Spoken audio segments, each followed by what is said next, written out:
This is just a wee quick demonstration on how to thread an industrial lock stitch machine. This one happens to be a Toyota. First of all, make sure your machine is switched off, and if you bring your thread up through your first loop, through your 2 holes. So you go from the back to the front, back to front,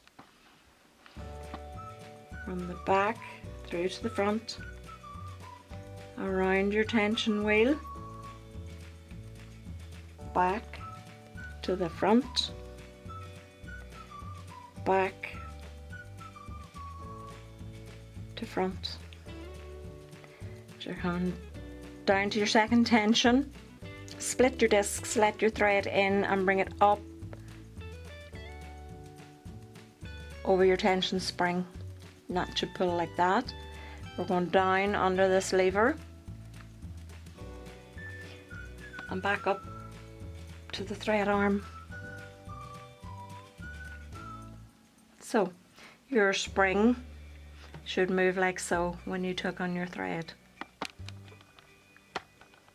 Down through your next loop, and most machines have a wee hook in under here, so you just loop your thread in around.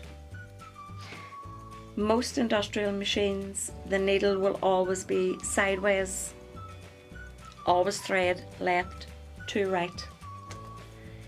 You've got one last hook here. Just take your thread and slip it in round. No need to pick up your bobbin thread, it'll pick up automatically.